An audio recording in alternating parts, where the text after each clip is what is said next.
I'm Adrian, 29, and my wedding day almost fell apart when my dad decided to pick my sister over me. He'd promised to walk me down the aisle, but he changed his mind when Vanessa, my sister, unexpectedly arranged her own party for the day.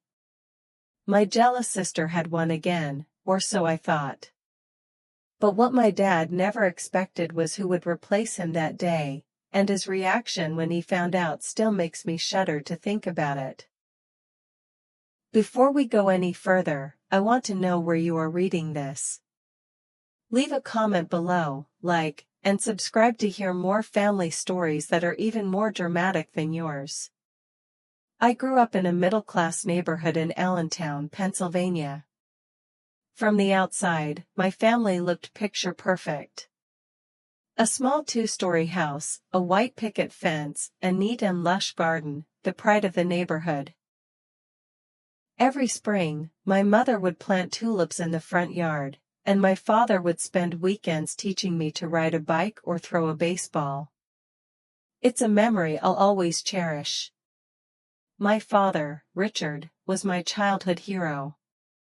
He was 6 feet tall, with graying hair that had appeared early in his 30s, and a face that always exuded dignity and warmth. A financial advisor at a local firm, he always wore tailored suits that I thought looked like a movie star. Every morning before work, he would spend a few minutes eating breakfast with me, asking about my plans for the day, while my mother packed my lunch. Adrian, you are the smartest kid I've ever seen. One day, you're going to change the world. His words, his eyes crinkling with laughter, were my motivation throughout those years. Unlike other kids who dreaded school projects, I was always eager to do them, knowing that my dad would help me create the most impressive volcano model at the science fair or the most vivid history presentation in class. Every time I brought home my straight-A report card, he would stick it on the fridge and take me out for ice cream to celebrate. My mother, Eleanor, kept the family together. With her soft brown eyes and patient nature, she balanced my father's occasional harshness. She worked part-time as a nurse at the local hospital, always putting the needs of the family before her own. I remember the evenings when she would sit patiently for hours helping me with my homework, or instructing me in baking a batch of chocolate chip cookies that would win the hearts of all the neighbors. But everything changed when I was 12.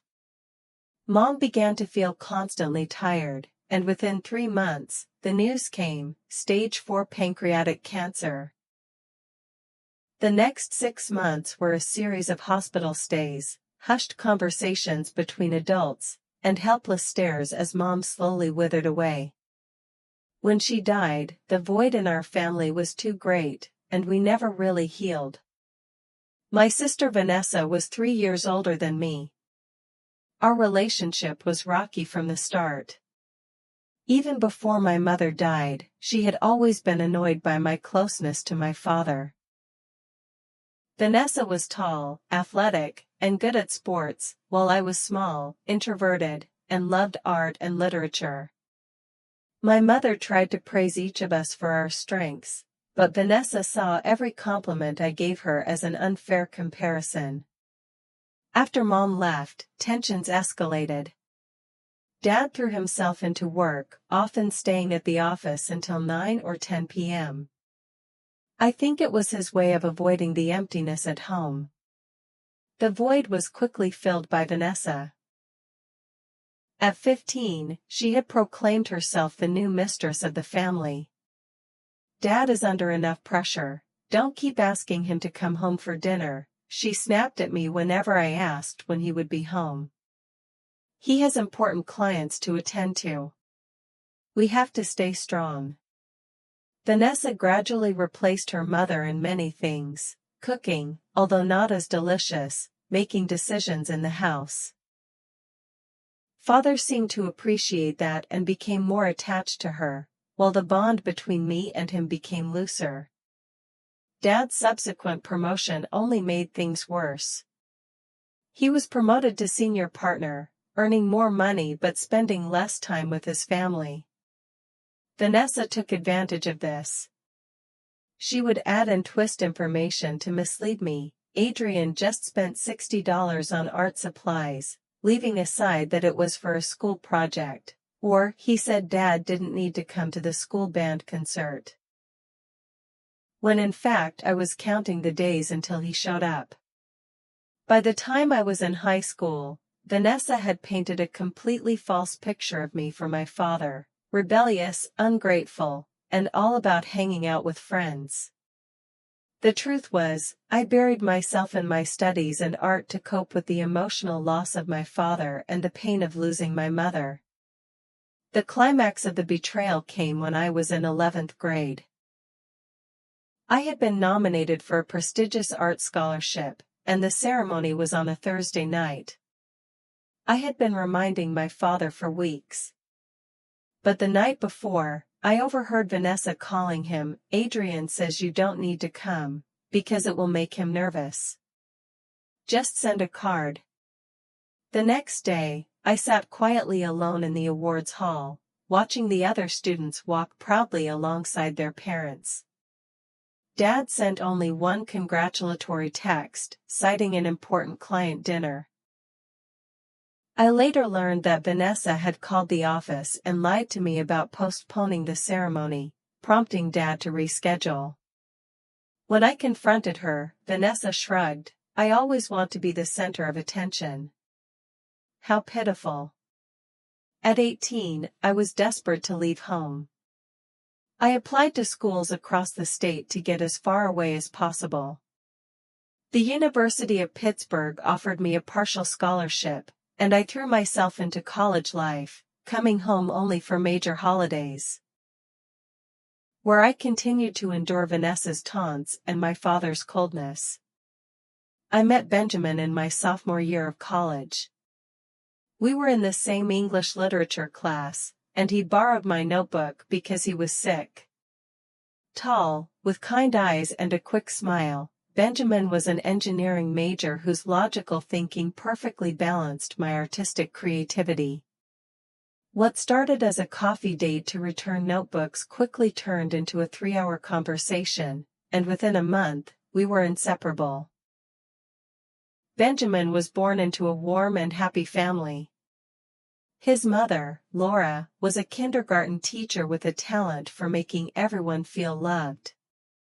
His father, Henry, was a civil engineer, known for his dry sense of humor. His younger brother, Noah, was always full of energy and laughter.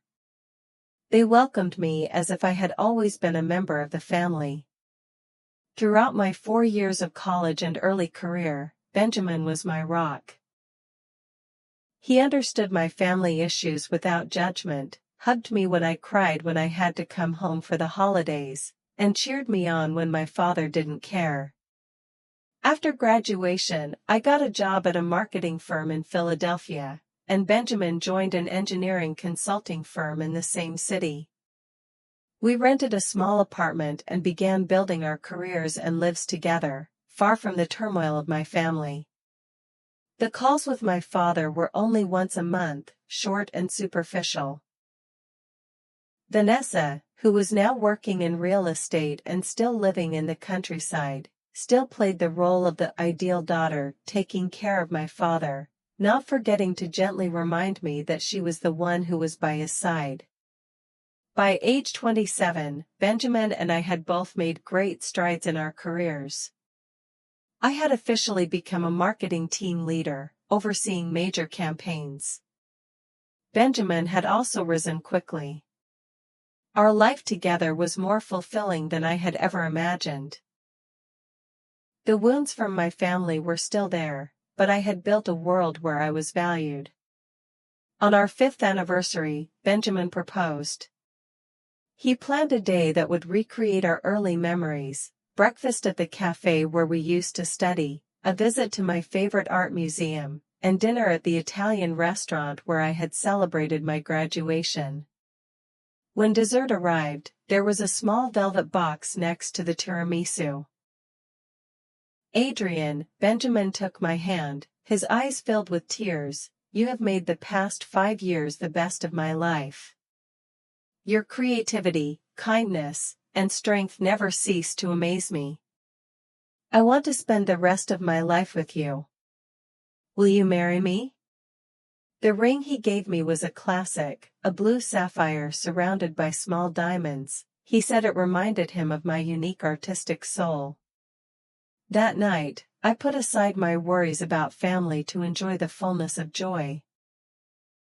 The next morning, I called my father to tell him the news. After a few pleasantries, I took a deep breath and said, "Benjamin and I are engaged." There was a long pause, then he simply replied, "Congratulations. The boy seems fine. Has a date been set?" His tone was as flat as if he were discussing business. Vanessa texted with a series of fake exclamation marks. "OMG, congrats, sis. So happy for you." Beautiful ring, grinning face, but I knew there was jealousy behind it. We decided on June 15th, 9 months away, to accommodate our family and friends. Save the date cards were sent out early. My father confirmed he was free and was quite emotional when I asked him to walk me down the aisle. I hoped this would be a chance to mend things. But then, just 3 months before the wedding, Vanessa called to say she was having a career achievement party that day. She said it was a coincidence and only in the morning, so Dad could still make it to the wedding. The problem was that the party was nearly 2 hours' drive from the wedding venue, which was impossible. When I called Dad to ask him directly, he insisted he would try both places, but in the weeks that followed, he repeatedly hinted at the difficulty of the arrangement, even suggesting that I move the wedding date. And then, just 2 weeks before the wedding, he called to say he couldn't make it to the main ceremony because of time constraints and suggested I ask Benjamin's father or a friend to do it instead. That statement was like a stab in the gut. He promised to come to the dinner party, but I was devastated. Benjamin consoled me, but I knew he was disappointed too. Benjamin's mother, Laura, called me the next day and said bluntly, "Don't let this ruin your happy day. Your father is making a choice, and it's his decision to make." After that conversation, I thought of Uncle Jack, Benjamin's mother's brother-in-law, who had experienced his father's rejection. Laura said that Jack had walked her down the aisle at her previous wedding, when her father had refused to attend. The thought grew until I asked Jack out to a coffee shop and asked, "I want you to walk me down the aisle." His eyes were wet but bright. "Are you sure?" "I'm sure. You've always been there for me, more than your own father for many years." Jack held my hand and said, "Then it would be the greatest honor of my life." In the last days before the wedding, I told my father about my decision. He just replied indifferently, "Well, someone will have to do it if I don't make it." That sentence once again confirmed that I had made the right choice. At the rehearsal, Jack, dressed in a smart suit, raised his glass and said, "Family is not just about blood, but about those who are there for you when you need them."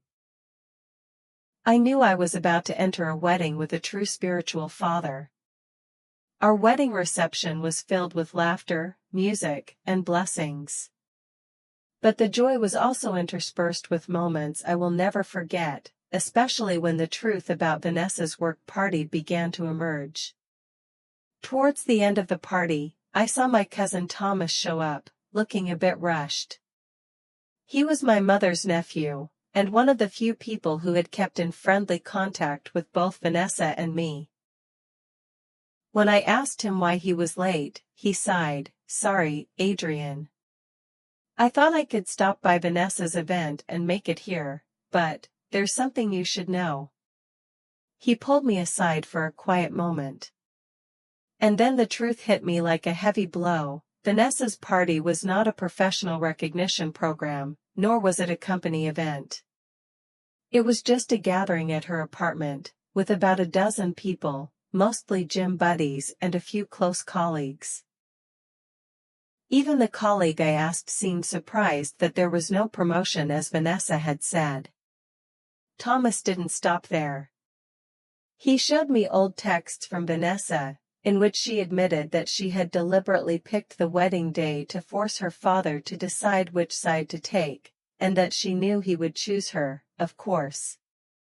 She also twisted the story, telling him that I didn't really want him to walk me down the aisle, just to be polite.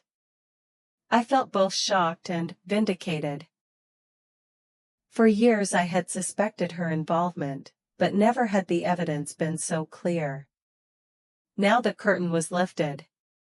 I wanted to confront my father right away, but this was my wedding day. I couldn't let anger ruin the moment. So I took Benjamin's hand and continued dancing, trying to put my family issues aside. Around 10:30 p.m., a wave of whispers arose near the door. My father walked in. His suit was hastily put on, his expression was strained. He approached, hugged me in congratulations, and calmly said, "Sorry, Vanessa's party took longer than expected. Congratulations, beautiful wedding." I tried to stay calm. "I'm glad you made it, to the last minute, Dad." He ignored the sarcasm, just handed over the gift bag and glanced around the room, commenting like a finished audience member, "Looks like a nice wedding." When he asked who walked me down the aisle, I replied, "Jack Harris, Benjamin's uncle." Dad frowned slightly. "The one in the navy tuxedo? You let a stranger do that?" I replied coldly, "He is not a stranger to me. He has been by my side, supporting me for many years, more than you." My words made my father blush and get angry. "What you said is not fair." I couldn't hold back anymore. "So where were you when my art scholarship ceremony happened? When I graduated from college? And now, this wedding?" As if to end the argument, Thomas stepped forward and frankly confirmed to his father that Vanessa's party was completely fabricated by her. He also showed his father the text messages as proof. My dad stared at the screen, his face going from bewilderment to stiffness. "Vanessa has been doing this for years," I said bluntly, "and you let her shape your opinion of me." Before he could react, Jack walked by and greeted him politely. Father ignored Jack's handshake, but Jack remained calm. I was honored to walk Adrienne down the aisle, because I know how important that moment was to her. Dad sarcastically said that if I really cared, I would have picked another day so that I wouldn't have to meet Vanessa. I immediately retorted, "This day was set 9 months ago. Vanessa deliberately chose the same day." Thomas confirmed and presented the evidence. My father was stunned. He whispered, "Vanessa told me you were just asking for show." I replied, "No, I always wish you were there." At this point, Jack said softly but firmly, "Being a father means being there when your child needs you, not just when it's convenient." Those words seemed to stab straight into the remaining part of my father's conscience. His eyes suddenly turned heavy with regret, then he quickly left the auditorium. Benjamin hugged me and asked if I was okay. "I just wish you had seen the truth sooner," I replied. Jack stood by and comforted me. As difficult as it is, sometimes the truth needs to be revealed to begin the healing. We left the party in the shimmering light of dozens of sparklers held by the guests, hand in hand walking to the car, my heart feeling lighter when realizing I had a new family, people who truly chose to be with me. The honeymoon in Greece was a quiet moment for me to think about it all. Back home, I listened to the messages my father left, his voice tinged with regret. After seeing evidence from Thomas, he went to see Vanessa and finally heard her admit it all. I couldn't forgive right away. Weeks later, I agreed to meet my father at a coffee shop halfway between our cities. The conversation lasted for hours, filled with blame, confession, and the desire to make amends. He admitted that he had tricked himself into believing Vanessa's story because he was too afraid to face his own flaws after his mother's death. We started weekly phone calls, then meetings. I introduced him to Benjamin's family, including Jack. Surprisingly, we had a heartfelt conversation, in which Dad thanked Jack for walking with me in that sacred moment. Vanessa kept her distance. I accepted that it was almost certain that our sisterly relationship would never go back to the way it was, and that was okay. 6 months later, my husband and I had our first Thanksgiving dinner, filled with relatives new and old. I'm grateful for a second chance, Dad said, and a daughter who is more forgiving than I could have ever imagined. Jack smiled. Family is a choice, not just blood. And I'm grateful for a niece like Adrian. On our first wedding anniversary, Jack raised his glass to celebrate, calling the moment he walked me down the aisle the biggest surprise of his life. And I realized, sometimes, loss opens the door to healing. The father who walks you down the aisle should be the one who has accompanied and supported you along the way. For me, that person was Jack, a man not related by blood, but who chose to love as if he were his own. Because in the end, what matters most is not who is there for you on your big day, but who shows up every day after that. And that was the journey from a seemingly broken wedding day to rediscovering the true meaning of family and forgiveness. I learned that the person you walk down the aisle with should be someone who has been with you and supported you throughout your life, whether they are related by blood or not. How about you? Have you ever had a moment where an unexpected person appeared and was there for you when you needed them the most? Or have you ever been the one to step up and help someone in a crucial moment? Leave your story in the comments. I'd love to read it and share it with everyone.